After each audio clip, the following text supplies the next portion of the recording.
The next speaker I'm bringing up, he was the youngest heavyweight champion of the world.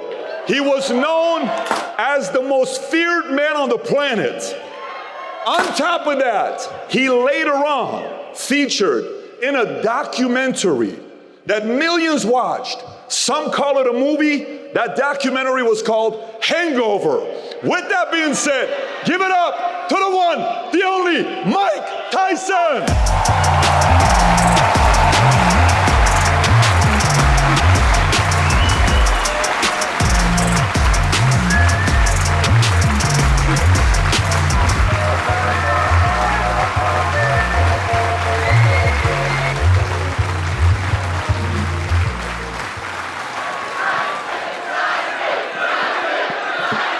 They love you, Mike. Awesome. Well, I didn't expect to see you either. Grab seats, grab seats, grab seats. So, how you feeling, Mike? How you doing? I feel great. Yes? Yeah. First of all, appreciate you for coming out. It was my pleasure. And agreeing to do this. This is really overwhelming, Dad. Yeah. I never anticipated this.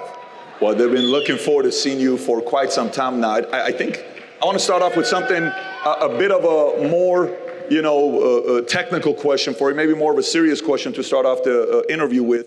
How was it being in the movie Hangover? Oh, I had a ball. Yeah? I had a real good time. You had a good time? As soon as he put me in that movie, I want to be in number 2 now. I want to be in the next one. I almost threatened the director. What was Zach's reaction when, did he actually, did you actually hit him? Did you actually? Hey, man, watch it with the punch, right? Because Zach's really kind of a tough guy in real life. He said, just watch it with the punches, okay? Zach's telling you. Yeah. Anybody seen Hangover, yes or no? Yes? Okay, so in the back, we're talking, Mike and I are talking. I was telling Mike, I said, Mike, how do you view competition? Like when you think about the word competition, what does that mean to you? I think of competition as people reaching their highest potential. They have the potential to reach their highest potential when competition comes. Competition is always good because it helps you not to give in under the slightest struggle in life. Because life is gonna give everybody a bad hand. No one's gonna leave here without being tried in life. Wow. And you have to be, you're gonna have to take it. Like what they say, adversity make the strong stronger or the weak weaker. So to you, competition is inevitable. You can't avoid competition. Right this minute, I'm competing with my wife. Right this minute, I'm competing with my wife. If I'm gonna get home early enough or not. But everything to you in life, you see it as a competition. Everything has to be, but competition is great. It builds character, and it gives you backbone. You don't have to give in, as I was saying earlier. And the slightest struggle, some people, nowadays, it's like everybody's believe that someone should give them something. Yeah, nobody wants to work now. Everybody, especially kids that have wealthy parents like myself, most of them don't want to do what they should do. So how do you deal with that? Then we gotta go to trust funds. You gotta go to trust. If you don't do this, you don't get this. Right? If you don't do this, you won't get this. Does it work? Oh, it worked for centuries. Okay. People gotta be accountable. That's what competition is all about. Someone has to be number one. Once they have a leader, like everybody in the family, everybody in their family know who's the strongest one in the family, who's the matriarch. Even if they're older, they can kick his ass, they know he's the boss or she's the boss. Right? That doesn't have nothing to do with strength and being big. They know who the boss is. They know who can run the house. They know who. They just know. You just know the boss, he distinguished himself or she distinguished himself out of all of us. That's why we know they're the boss, even though we're older than them. Why do you think so many people today don't like competition? They're almost like either sensitive to it or they say it's not a good thing. Like, why do you think that's happening? I don't know. I just don't know. People believe entitlement. That's the word I was looking for. A lot of people entitlement. Some of my kids too. They're entitled. They think their bank account should be full because yours is full. That's just what they think. I did all this for them, but they have to match me. If you're making $200, you got $200 a month. Whatever you have, I'll match that. But I'm not going to give you something that you never worked for. You don't know exactly. You don't know the cause of the struggle for it. So without him knowing the struggle for it, he'll give it up very easily.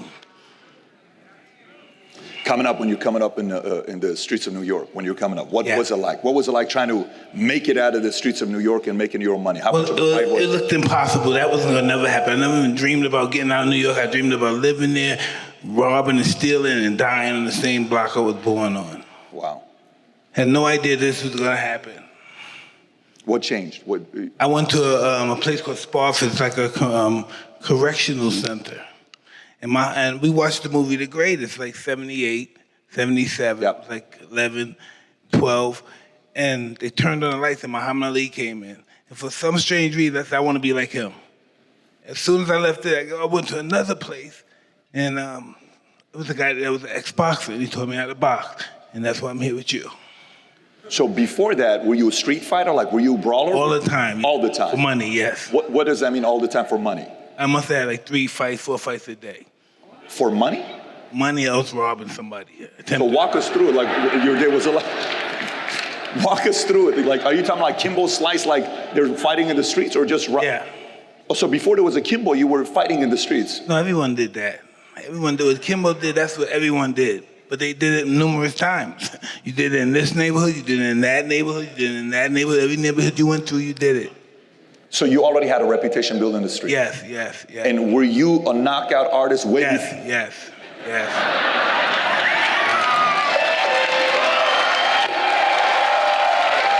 When you were coming up, did you ever, like, you're talking about 12, 13, 14 years old fighting? No, I'm talking about like from 9, 10, 11. By the way, just curious. I was going to say, this stuff just came natural. 9, 10, 11? Yes, that's what I was made to do. I would cry like this, the guy knocked out. I knock him out. I'm not lying. I'm like Baby Huey.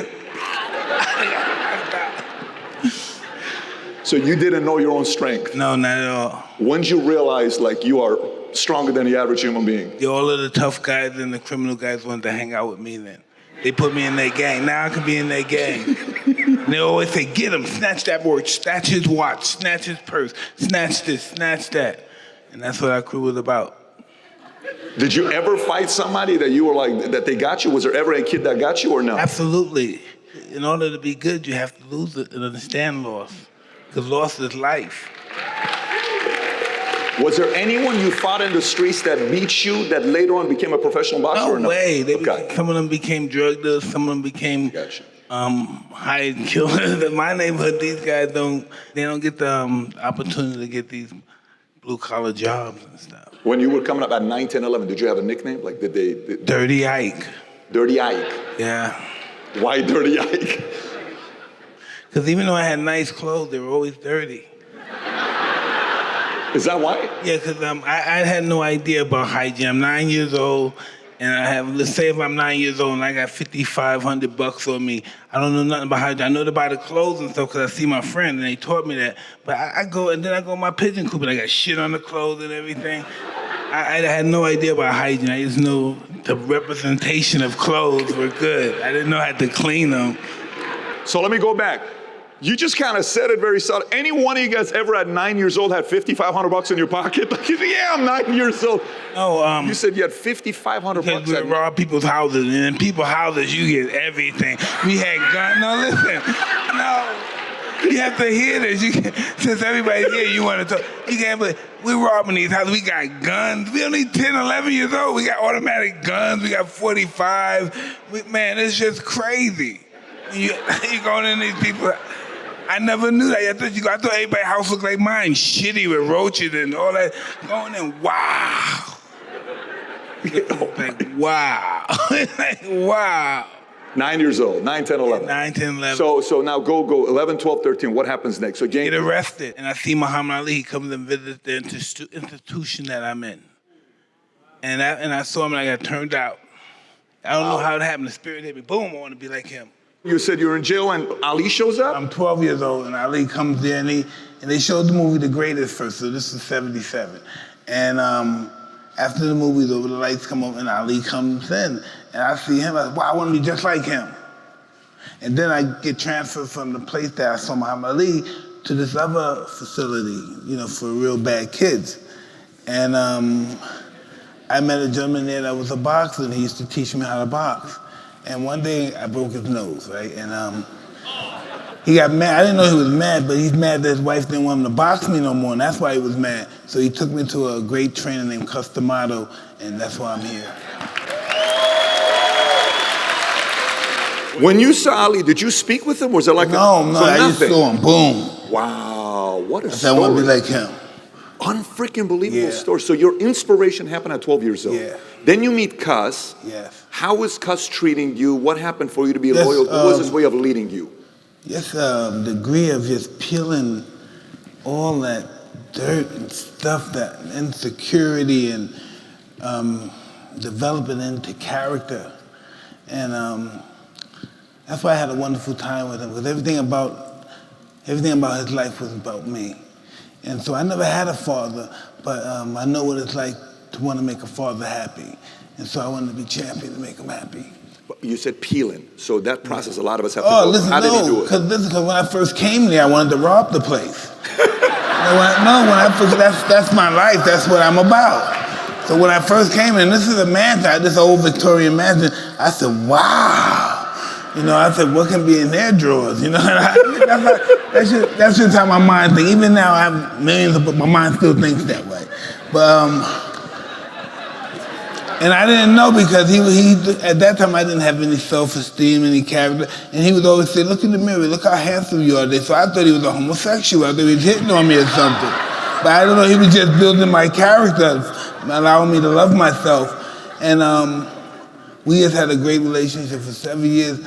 I won a bunch of championships, of course, national championships. Oh, yeah. He got me very worldwide known, and I carried his legacy. Was he somebody that would, was he direct with you? Would he beat around the bush? Nothing, straight to, bullshit. So give me an example, like how would he talk to you? You don't want to be champion, you're a tomato can. You don't want to work. It's something like that in here, but I cry if you say that to me. Because tomato can, to me, it's not like it's funny to you, but tomato can means anybody, he could blow you over. You ain't shit. I got you. So he was not one that would be like, you're amazing, Mike. You're such a sweetheart. You're gonna be. No. After I'm getting I'm on the front cover of Sports Illustrated, right?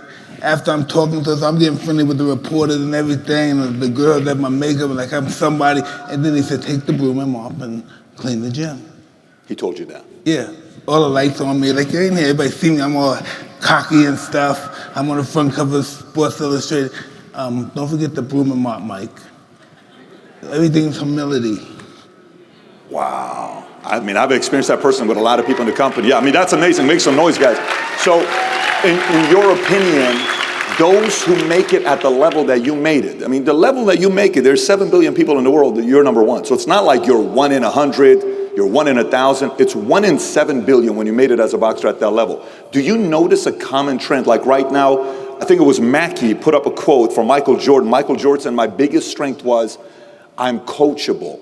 I'm a sponge. I want to learn. I want to get better. Do you notice the level at the highest level is similar to somebody challenges, pushes to see that that person wants it or not? It's cool that people are seekers. I think that's very interesting that we're seekers, but we have to believe that we're divine and that we learn from our experience, because confidence breeds success and success breeds confidence. They go hand in hand. You can't accomplish anything unless you say, oh, I'm a prick, I could never do that. I'm not born to do that. Only certain people, only white people could do that. I can't do that. There's nothing I can't do. You know, you may just be canceled after what you just said right now. Oh, man. You can't say something like that. You just say white people can only do it because you and I'm Iranian, you're black. We can't say things but like that. I don't care. I don't care if I don't get, I got my own plane.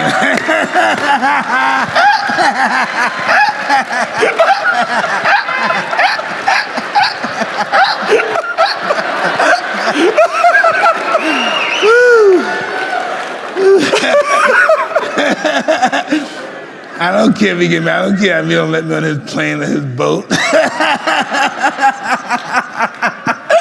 So, sorry. going back to Cuss. So Cuss had also done it in the past before, right? Like Cuss knew how to develop people, right? He had a reputation for developing people. Absolutely. Did you ever see anybody that he worked with that they just couldn't take it and they quit working with Cuss? Like some people just emotionally couldn't handle that kind of pressure.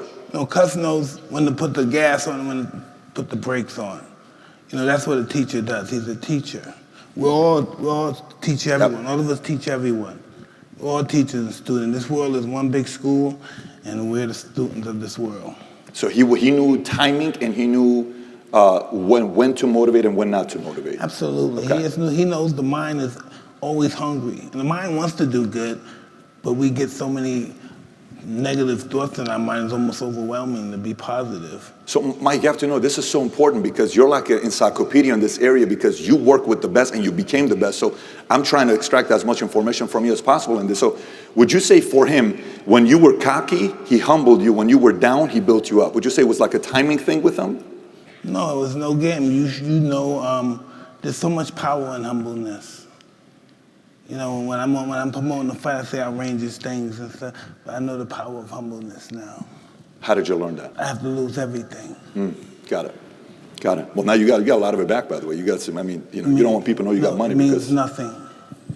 Once you listen, if you think a lot of money will make you happy, you never had a lot of money before. So what do you value now? What's at the top for you to value? Me, my children, my whole barometer of life. Yeah, that's the money. Oh no. Listen, I've been down and up, broken up. And why am I still here talking to these guys? Why are you guys paying me to talk to y'all? Why did we do it, guys? I've been in prison a bunch of times. I done kicked some people's ass on television and called people white, nigger, hunky. And listen, and the reason I'm still here is because I understand what humbleness is. You know, I understand humbleness. And I think sometimes God doesn't like me because he knows I can't handle this shit. No, I'm serious. He knows I can't handle this shit. Now I got a label on me. I'm the best fighter. I have to conduct myself in a certain way. This is what my wife tells me now. She tells you that you have to conduct yourself in a certain way. What do you think about that? You know, you have no to more be the diplomatic. clubs. You can't go to the clubs no more. That's what, you know. They want to control your life.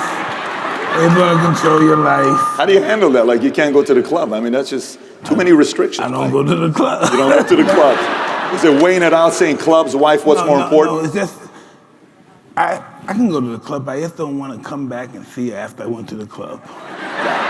You know when they look at you and you want to say, what did I do? I just went out.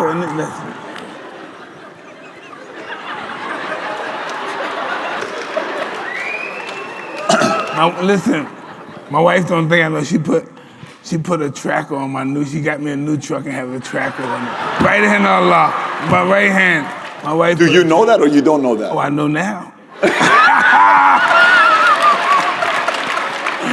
Why did she do that? Put a tracker on the car.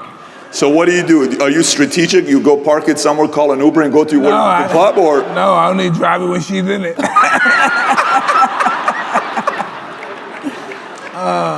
Let's go back to it. So Mike, you're coming up. Cuss is working with you. He trains you, and then all of a sudden you start fighting. At what point did you know that you could be the heavyweight champion? Like, hey, you got a fight, you got 2 fights, you got 3 fights. 14. 14 years old, you knew you were going to... You have to be the champion before you become the champion, so that means lifestyle. You have to be him before you become him. You got to be him before you become him. Unpack that. You have to live his lifestyle. The lifestyle of a champion. Of the champion, you look at the champion. That's how it starts. You look at somebody, I want to be like him. You don't say, hey, I'm a bad motherfucker. I want to fight everybody out here and nobody's going to kick my ass. You see somebody and say, hey, I might want to do that. So inspiration, a source of inspiration. Absolutely. So is that what got you to be willing to be disciplined to get what you want, like to become a champion? At 14 years old, I'm willing to do everything it takes to be a champion? Absolutely. And then I had Cuss over there telling me, why should he have it? That's one thing I never had in my life, because I always got picked on, and I never had jealousy or enviness about anything. And Cuss possessed that, you know, and he was telling me, why should he have all that money and you don't? Why is he, why do you believe that he's better than you? Why do you think he should have all that money and you don't? And he was really serious about it. And that was the competition shit. That's it right there, he's breathing that stuff right in me. Why should he have it and he's not better than you? How did you handle that when he told you that, 14?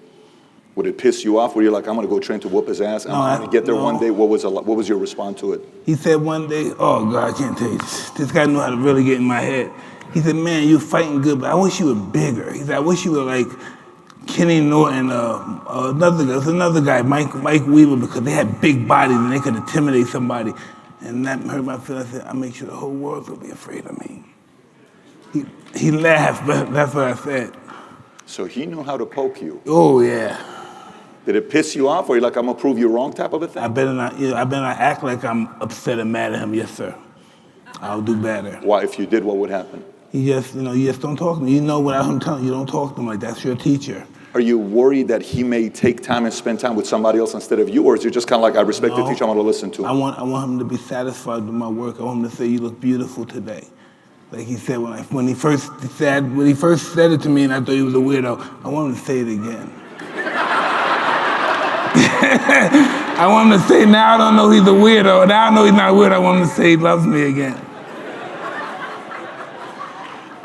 How much of what he did to you do you do to your kids and others? Listen, I wouldn't dare do to my kids what he did to me. Why is that? Crazy? Why? Because some guy, listen, this is the real deal. If I don't do well in boxing, I go to prison or I die. If my kids don't do well, they go back to a big house and all their rich friends come over and they play, eat stuff and get that. Come on, it's not the same thing. How do you create that pressure for them? How do you create that? Can you actually create that kind of intensity and pressure or no? Well, I tell them I'm sending them to military school if you got to pick a sport.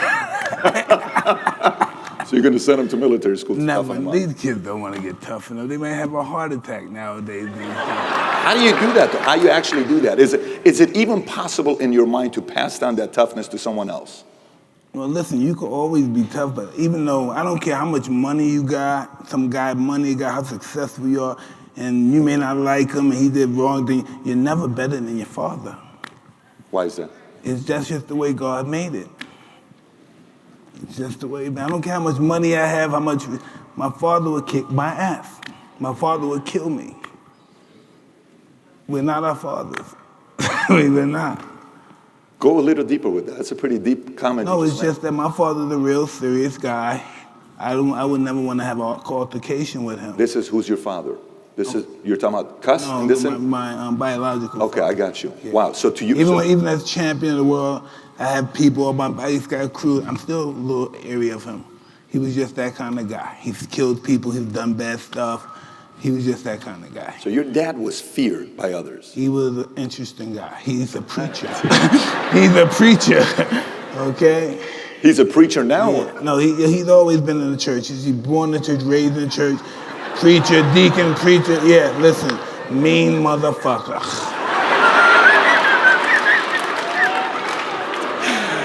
I mean, I bet 100% of people got baptized. I swear to God, if you don't get baptized, I'm going to take you out afterwards. Was it like that, or? No, listen, they don't play. My family, the religious, the Christian side, they don't fuck around. They're all articulate. They go to Ivy. They're very intelligent, but yes, they're physical. What's your style of parenting your kids now? What's your style of parenting them? Responsibility. Is it just, okay, so give me some of the values. Responsibility. Listen, sometimes you're not going to go on the plane that you're by yourself. They said, are we going to go back on the plane where it's just only us? No, because you didn't do really good today. That's just how it is. You know, sometimes you got to, and it never fails when you take something away from somebody that once they possessed it and fell in love with it and take it away. I like doing that too. You know, once you take something away, people, hey, they get on their P's and Q's quick, right? Yeah. They do the crying, see the crying's not going to work, and then, I love you, Dad. To be able to do that, it also takes a little bit of knowing that you got to challenge this person to improve their character long term. Hey, listen, right? I have a 24-year-old son, right? Yeah.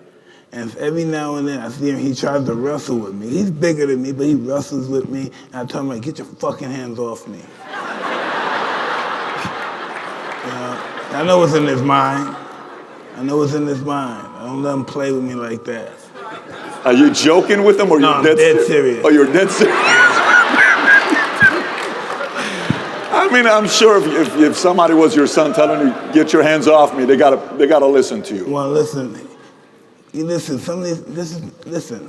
For some reason, when a young kid feels that his mother, they're not together, and he feels, even if they're together, he feels that his mother, they challenge you for their mother love any kind of way. If you're sleeping with them, they want to get in the middle as their babies. The next thing you know, you have an argument, they want to defend her and challenge you. It's all about that connection with them. They feel they have to protect their mother.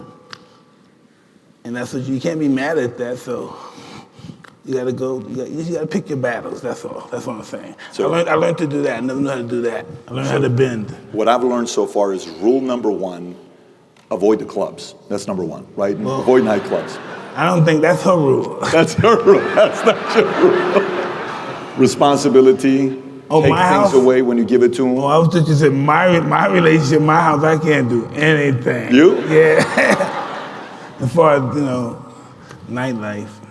So boxing, you're coming up. You're coming up at 14, you know you're going to be a champion. During that time, whatever's Cus telling you, you're doing it. You're not questioning it. You're fully coachable to him. You're committed to him. You believe he can help you become a champion. Yeah. What is your training? But during that process, I'm losing too. I'm getting beat. I'm getting knocked out. I'm never getting discouraged though. What does he tell you after you lose? Does he talk to you? What does he tell you after you lost? Like, well, normally when I lose, I look so spectacular. He said, they told me that you're moving, because I have 5 or 6 fights. I'm fighting guys with 100 fights or 60 fights, and I'm knocking them out. And they're grown men, and I'm just 14 years old. So Cus, this guy beat me, right, by decision. He's 25 years old, and Cus came to me like, I'm some little baby. I'm like, hey, I heard he was too small for him, but you beat him to this. I was like, God, I'm in 9th grade, Cus. That's my whole life. I was in 9th grade, and he's discussing and a dissertation of what you did this, and I dictated this, and it was just all in his head. But by the way, the technical aspect of boxing, did you get that from him, or were you? Because when you talk boxing, like I know you're a big Durant fan, you're very much of a technical guy when it comes to boxing. Listen, once I'm involved with something, I want to know the beginning of it. I want to know where it came from, how it was started, who's the first guy that invented it. That's just how my mind works. Yeah, I've seen you train a couple of the guys. You would talk about footwork. You would talk about how to punch him here, how quickly you go below to go there. And you sound like a mathematician when you're talking about the art of boxing. Yeah, I was born for it. You were born for it. You were born to fight. 9 years old, you're bullying 20-year-olds. I mean, that's pretty impressive right there. I was a very impressive young man. I was this size at 12 years old. Everybody thought I was going to be tall. Wait, you were this size? I was this size, 200 pounds at 12 years old. I was fighting the kids I was fighting their fathers. No, I'm serious. I would fight their father. I was fighting their fathers and stuff. What do you mean you were fighting their fathers? Like, I might have passed somebody and I hit him too hard. He went crying, went home and got his father. And then you would meet their father. Listen, my right-handed guard. I'm just telling the truth. There's people out here that have been in that world. They know what time it is. They know there's people out there that are animals, they're little babies, because their family were that way. I had violent family. My family was violent, and I'm violent. Is it still in you or it's left you? Hey, when I need it, it comes back. When you need it, it comes back. How many guys watched the Roy Jones fight? Anybody watch a Roy Jones fight? Yes or no? By the way, you look really good in that fight. I was just happy to be able to entertain people, and I gave a lot to charity. Yeah, but Mike, with all seriousness, like you look like you could hang with a lot of the younger guys right now that are boxing. You didn't look like you were struggling in there. I don't know, but I like to push myself. So this time I try Lennox Lewis. You want to go? It's Lennox Lewis this time.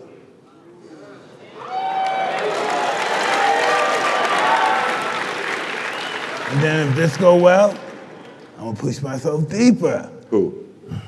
I don't know, maybe Tyson Fury. He told me if I keep winning, if I do good, he'll bar me in. Tyson Fury? Yeah, that's my buddy.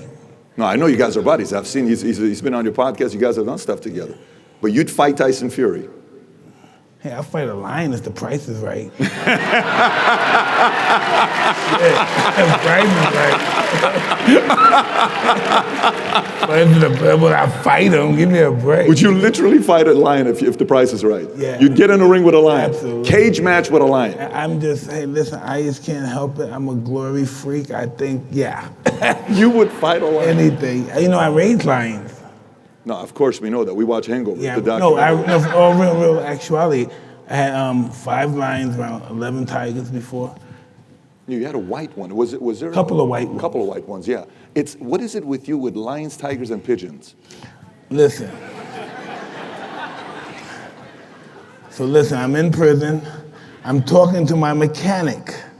And so my mechanic has some of my cars. He's holding my cars, and he's mad at one of my friends. So he said, if Devontae don't give me my money back, I'm gonna trade some of his cars in for some animals, like some horses. I said, what do you mean? You could trade some, you got some animals? He said, yeah, this guy, they had tigers and lions. I said, what you mean, cubs? He said, yeah, white tigers and white lions too. And so I'm in prison. By the time I get home from prison, I got 2 lion cubs, so 2 white tiger cubs on my lawn.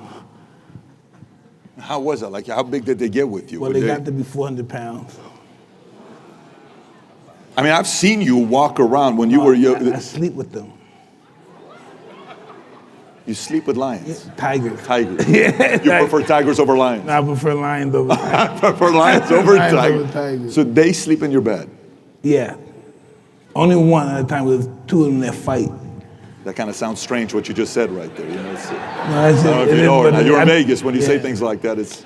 Yeah, no, because I was on one day, I was on one of my, who was the lady? What's her name? But anyway, I was being interviewed. I said I want to breed her and have babies with her. But they looked like I wanted to breed her the way I said, well, I want to breed her and have babies with her. They said, Mike, what do you mean you want to breed her? I'm not good with words. I'm not good with words. Sleeping next to a tiger. When they roll over, did they ever roll over you 400 pounds? Or what was it like? I mean, are they like putting their arms around you? Are they purring in the morning? They control themselves. They control their weight. They know their balance. They're very agile. You know what a tiger can do? A tiger can run full speed ahead and run up the wall and come back down on his feet. And come back on his feet. And you want to sleep with them? No, huh? And you want to sleep with them in the same bed? I'm the one that brought him out of his mother.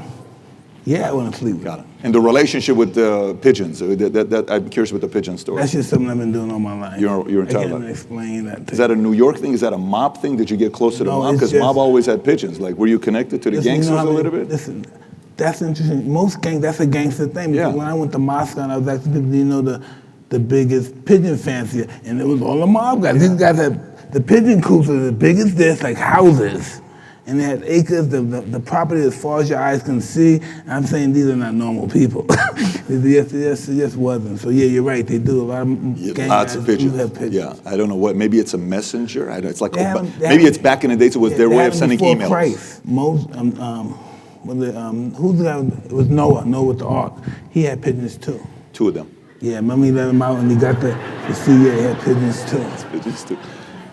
You're 14 to 21. Yeah. Cus is training you. No, 14 to 19. Cus passes away. That's right. I'm sorry. 14 to 19. What's the training looking like? How hard are you training during that time? I'm doing everything. And first thing in the morning, 3 in the morning, you do your 4 miles, come back in. 3 in the morning? Yeah. Do your 4 miles, come back in, do your body exercise and all that stuff. Get in the hot tub, go to bed.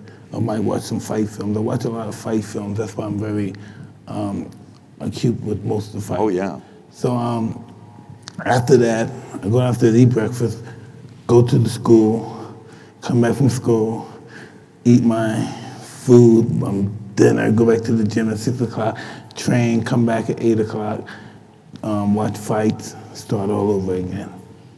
I do a lot of most of my gym work, and I watch movies. That's the most part of my life. Which fight was it where you were most excited about when you won? Is it the one where you became the heavyweight? Like, if you go back and say, my favorite fight when I won was this one, what was it? Larry Holmes. Larry Holmes? Yes. Is that because what Ali whispered to you when... Because he beat Ali up real bad. And I was on the phone, Cus knew Ali, so I talked to Ali the day after the fight he fought Holmes. And because I have this young black kid, he's gonna be champ, I want you to talk to him. And I'm crying, I'm on the phone. He said, I'm gonna be back and I'm gonna fight Holmes again, I'm gonna knock him out. And I'm crying, when I get big, I'm gonna get him for you. And he must say, kid, you know who I am? I'm the greatest of all time, this, that, and this, that, and that. But that's what I based my life on. That's my job, was to get Larry Holmes. For Ali. Yeah, that's my whole purpose in life. Wow. Was there a rage like when you fought against Holmes? Was it like, I'm gonna destroy you? Yeah, that was really, I knew I had to. Yeah, because you seemed angry in that fight. Yeah, I had to, though. He was a great fighter. I'm a great admirer of Larry Holmes, too. He's a magnificent fighter. But it was just that thing. When I saw that, he beat the shit out of Ali. Wasn't he his training guy? He used to He train spar with Ali, sparring yeah. partner. Yeah, they used to spar together. So he kind of knew what... Ali was old. He was taking drugs that made him lethargic. Yeah. He should have never did it. But I guess by him doing that, it would have never been me. Unbelievable. The inspiration. How old were you? So you're 12 years old, you see Ali. From 12, at 14, you know you're gonna be heavyweight. At 14, I talked to Ali. That's what I was gonna ask you. So Ali, he called you because of Cus? Well, they're friends. They knew each other for years. And one of the people that was with Cus called Ali to talk to Cus. He wanted to talk to Cus about something. And first thing I heard, Cus, why you let that bum beat you like that? Oh, I started crying. When you became the heavyweight champion? Yeah. First phone call afterwards, who'd you talk to? You remember, like? Millie Wall. Cus is, I don't know, what did he say? His living in love with his wife. The first person. First person you talked to, after you won? Yep. What was it like when Cus passed away? Like, how did you handle when it first happened? When you Not got good. Not good. Did the focus go away? No, it intensified. Oh, really? Yeah. When you think so? I would think so, but how did you manage that rage at that point? Like when you're going to that point now, how do you manage that rage? Because I don't know. My whole objective is your total surrender, your total domination. I'm gonna destroy you. that's the mind. That's why Rogan said when he watched you, you were intimidating. You know, your rage is a very unique rage, Mike. Well, that's their fault to be intimidated. That's their fault to be intimidated. Yeah. Wow, what an answer to give. Oh my gosh. That's their fault to be intimidated. How you gonna let somebody scare you for something you worked for? Wow. You have to give it to them without a struggle. Wow. Without a struggle, you have to give it to them. Mike, your wisdom's on a whole different level, man. You say some stuff that you're like, you know, you're saying like speaking. You say some stuff. It's very simple. It's just, what do they say? It's elementary, isn't it? I don't know about that. You've lived the life of a lot of people. Everybody here is gonna fight for what they love for. Yeah. Even if they never had a fist fight in their life, they're gonna fight. Mike, I'm sitting here, I'm thinking, hey, I want to, in a different industry, okay? I want to be the best of the best of the best. Like you became a heavyweight champion, youngest ever. If I want to be the best in my sport, say this business, what tips would you give me? I want to be the best in our business, this business. This is insurance, they're building their businesses. Right. But just the mindset of wanting to be the best. What is the mindset you can transfer to somebody being the best? Just find out the first guy that really, really succeeded on this shit, probably 1900 or something like that. Even if he was a crook. Just go from there and go all the way there and read all the way till you get to you. Okay? So one, study history. Yeah, study it till it gets to you. And then you realize those people were just you in funny clothes.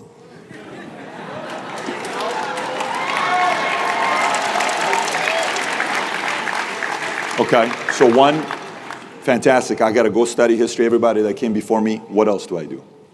Then you watch, you read everything they did, now you practice it. Now let's see what this shit really works. Can you teach desire, or the desire has to come from somebody? You can inspire desire, but can you teach it? I don't know. I never had to try to teach anybody that. Nobody had to teach you the fire because you had it. It was within you. Well, no, it wasn't definitely within me. You know, somebody had to bring it out and show that I deserved to have what I had to learn self-love. You know, no, I don't care how great you are, how much you succeed. Without self-love, you're nothing. Because self-love is discipline. And discipline is doing what you hate to do, but do it like you love it.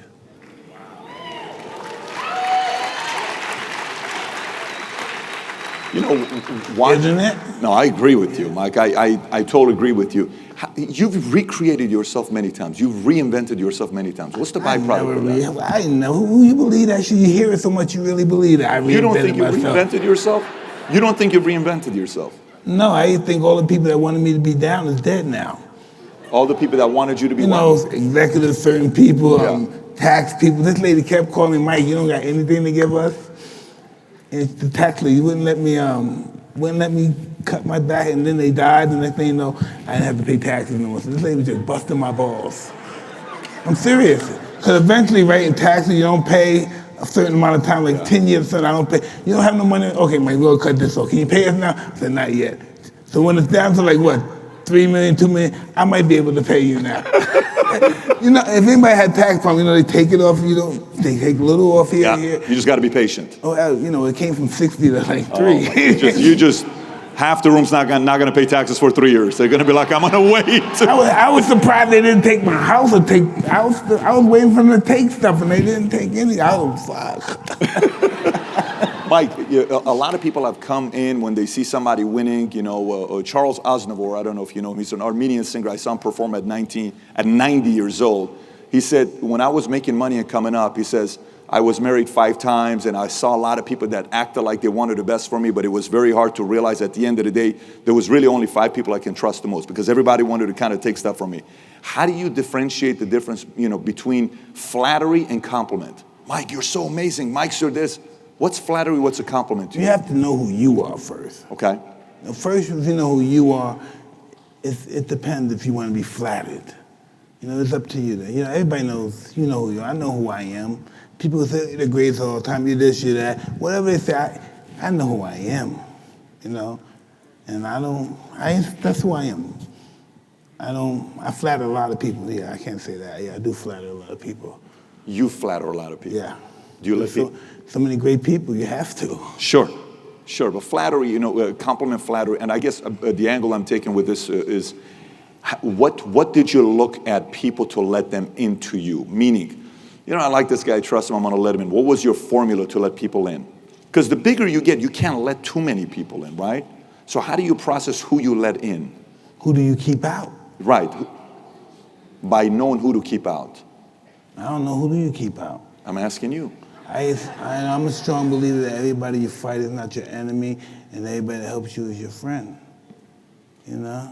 Not everybody you fight is your enemy, and everybody that helps you is your friend. Not everybody who helps you is your friend. Yes. Mike, your wisdom's on a different level. No, because you put it out there. Your wisdom's at a level. You gave me the question. The question, the depth is the question. Yeah. The answer just goes with the question. Doesn't hold any more weight. It just goes with the depthness of the question. At this point, where you are, okay, what you're doing, fighting, are you still enjoying watching fights? Are you still enjoying watching boxing, UFC? Absolutely. You do? Who do you like watching? I like watching all the fights. I like watching Tank. I like Tyson Fury. I like Devin Haney. I like this young guy, Steven Shakur. There's a bunch of little fighters. They need to start fighting each other now. Is there a favorite weight class you like to watch at this point, or it doesn't matter for you? You just like to see good fights? Exciting fights. Got it. In UFC, who do you like? You like watching Conor, or you like watching? I like Conor's number one. Yeah, I like them all. Conor's number one for you. I'm a big fan. Yeah. You think he's going to make a big comeback? Normally when you get an injury like that, it's tough. Those are tough injuries. Overcome. They continue to come back because you continue doing the same thing, kicking. You have to kick to win. If you don't, you have the fear of possibly breaking it again. It's over. He made a lot of money. If it's money, he can just do some other stuff, some announcing and do some other stuff. He's really advantageous to just be who he is. He's going to always have something cool to do.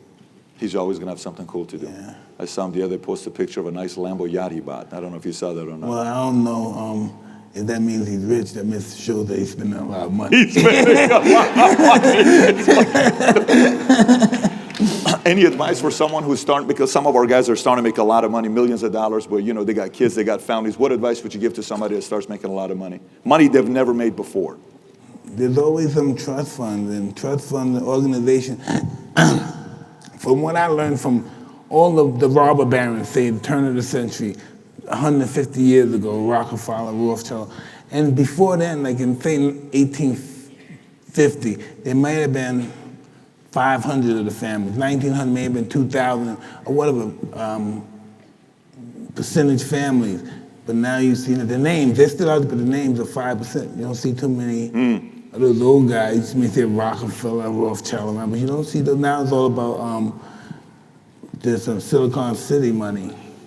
But you notice only a certain, when I was trying to say that it's an art in taking care of money, because only a few of those guys that were robbing barons back in the 1890s and stuff like that, only a handful still survive now. So normally the third or second generation, all that billionaire, millionaire money goes away. Second, third generation, the billionaire money goes away. Because these guys don't work hard for it. They don't understand the value. Guys, did you of it. hear what he just said? Oh my God. You know, nowadays kids know the value of everything, but they don't know they know the price of everything, but they don't know the value of anything. You gotta save money, not spend money. I used to be a guy that spend money all the time. And then I said, oh shit. When I didn't have it, I wanted it. Now I have it, I don't want this shit. And that's what sometimes people have to deal with. They have to deal with survivors, remorse, and all that stuff. Everybody knows she got shot, died of ODs, and I made it. I'm big time. I can get anybody I want. I can do anything I want. Who the fuck do I think I am? You know? So it comes back to really submitting to God, to the energy, the universe. Wow, definitely. That was powerful. Mike, top 5, in your opinion. I saw your interview. I've seen your interview with Arsenio Hall when I think is it Sugar Ray and Ali? It's so beautiful, that interview. The way what he says about you, what you say about him, you can tell there was a very strong affinity between both of you. And Muhammad Ali talking about the fact that this is the man he doesn't want to fight, and then him saying I wouldn't be who I am without you. If you haven't seen it, you got to watch it. Top 5 greatest boxer of all time in your opinion? Ali. That's it, Ali, at the top. Awesome. Well, Mike, I know many of us were looking forward to you coming out as a guest. How many guys enjoyed this sit down with Tyson? Mike, appreciate you so much for coming out. Thank you again for agreeing to do this, brother. Appreciate it. Really enjoyed it. Thank you, bro. This was great. Thank you. This has to be by far one of my favorite interviews I've ever done in my life. If you enjoyed it as much as I did, give it a thumbs up. And I have 2 other interviews that I think you'll like. One of them was with Teddy Atlas, his former trainer. If you've never seen it, click over here. And the other one is with Buster Douglas, the controversial victory over Mike Tyson, the first time he beat him. If you've not seen that, click over here as well. Take care, everybody. Bye-bye.